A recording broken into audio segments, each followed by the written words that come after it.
یو کور کې د یوې ښځې بچي چې دی نو سهار مونځ ته به نه پاڅېدل د ورځې د 10 بجو پورې افراطه و نو د مور ته ډېره زیاته تنګه راغلې وه نو چا ورته یو سپین ږیری وښودله په کلي کې چې لاړ شه دې سپین ږیري نه تپوس وکړه نو دا ښځه لاړه په سپین ږیري پسې او سپین ږیري ته یې ویل که نه چې زما دا بچي چې دی نو سهار مونځ نه کوي د 10 بجو پورې پراته وي ما له څه کول پکار دي نو دغه سپین ږیري ورته ویل که نه ویل زه ستا نه یو سوال کوم ته به ماله د هغه جواب راکړې نو دې ښځې ورته ویل چې ښه ته زما نه سوال وکړه نو دې د دې ښځې نه دا سوال وکړو که نه چې که چېرته په دغه کمره کې دا اور ولګي چې په کم کمره کې ستا بچي چې دی نو پراته دي اوده دي نو ته به څه کوې نو دغه ښځې ورته ویل که نه په دې کومه کمره کې چې اور ولګي که نه زما بچي پکې پراته نو زه به خپل بچي چې دی نو زه به بهر ته راوباسم او زه به خپل بچي بچ کوم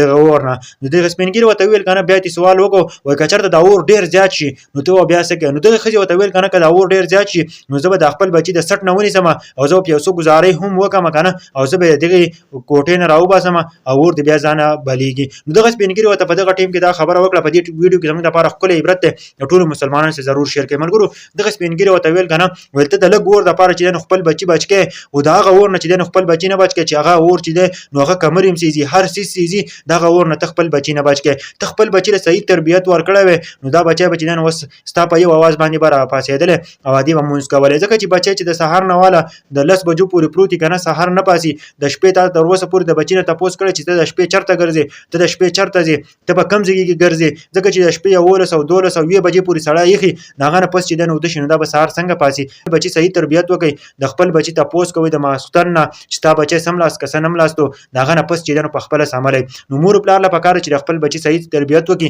د هغه اور نه چې دی نو خپل بچي بچ کړئ که نه چې کومه اور چې دی نو هغه کمرې سیزي دا خو اور خو لږ دی که نه ځکه چې دا اور که ته سوچ وګورې خلک وایي که نه په 2 سیندونو باندې وایي دا انځلی دی ځکه چې دا کمرې نه سیزي او هغه اور چې دی نو هغه کمرې هم سیزي هر څیز سیزي لیکن دا هغه چې موږ سوچ نه دی کړی